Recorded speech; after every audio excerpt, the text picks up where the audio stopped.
Demonstrating border molding with green stick compound, and this material has a property where as you warm it up it gets soft, and then as you cool it off it gets hard again.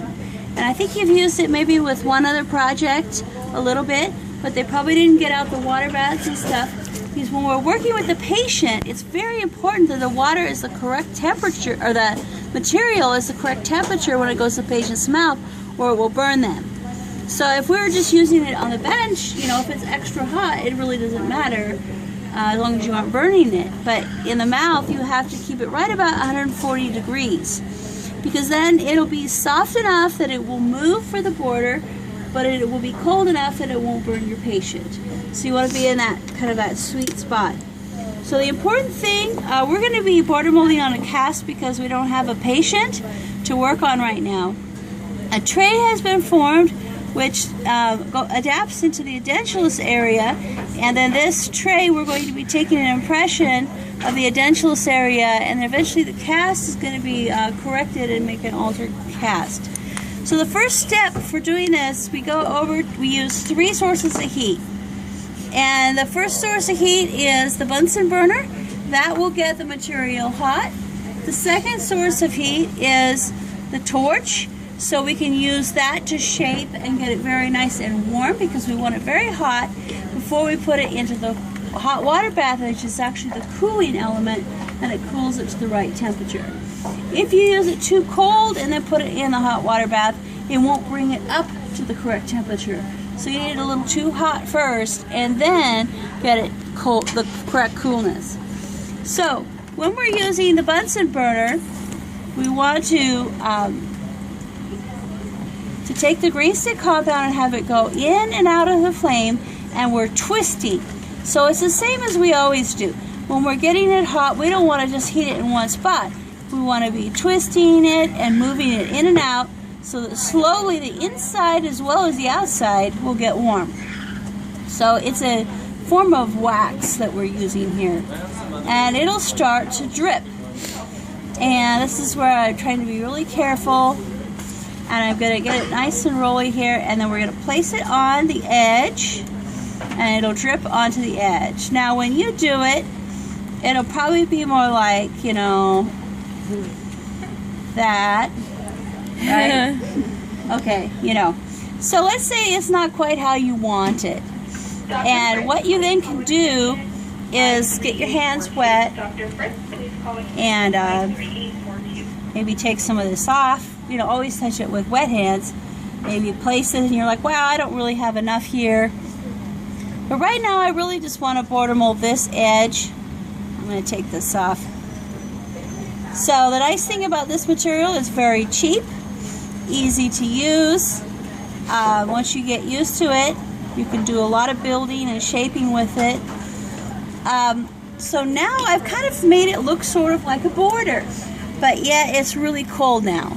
So what I want to do is heat it up again, and this time I want to use the torch because I'm being specific in my heating. Here it will be more generalized.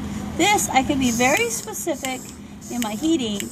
It's too hot for the patient's mouth. I put it in the hot water bath, usually count to about 15 to 20. It's about 10 to 15 seconds. And then put it into the patient's mouth, and then you guys can pretend that your finger is the cheek, and that your cheek is, you know, pucker, grin, pucker, grin. We're doing the same border motions that we do for a denture. So we're going to do the border movement. Now we're going to take this out, and we can take a look, and we can see that there's too much material on the inside. We just want it on the edge. So we're going to trim the material out of the inside using the red-handled knife, and we can trim the material out of the inside. So now we have this section done, and we look for a matte surface. If it has a matte finish, we know it has touched something. The area that hasn't touched something, see, I touched this with my finger, but the area that hasn't touched something is not going to have a matte finish. It's going to have a shiny finish. So that's what we're looking for. Now you say, what do I do? Oh, isn't this great? I don't have to put adhesive on here, right? I can just add some more to this other section. So this stuff has some real nice advantages to it. Again, I'm getting it warm. Being careful about dripping. I'm going to add the extra along the edge. And now I have a joint. So I have a joint between the old and the new.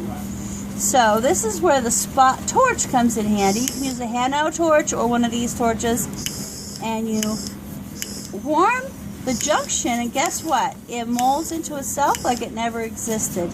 So now you get it hot here, and then you put it in a hot water bath. 1, 2, 3, 4, 5, 6, 7, 8, 9, 10, 11, 12, 13, 14, 15. It's now 140 degrees. Put it in the patient's mouth and do a little bit of border movement with your finger if you want. That's your tongue. Tongue up, side to side, the tongue forward, press against your finger with the tongue, and do all your tongue movements. Now, while I'm doing this, is a very important step. I keep checking to make sure that the framework is fully seated. If it's not fully seated in each one of these rest seats, then this border molding is not correct. The same in the mouth. You're going to place it in the mouth, hold it in the front, right on the rest seats, so as the patient's tongue is moving, it's not moving the whole thing. You're holding it in place right on the teeth.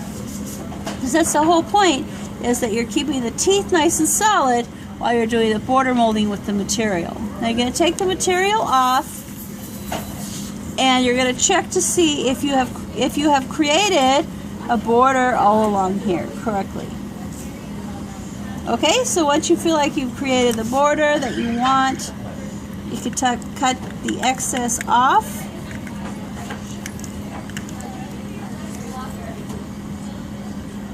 And cut the excess out of the inside. And on a real patient, you're looking for your S-curve and all of that stuff.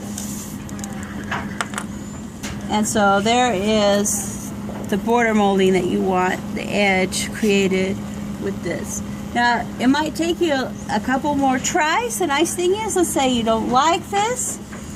You just get it hot, add a little more, add a little less, put it back in the water.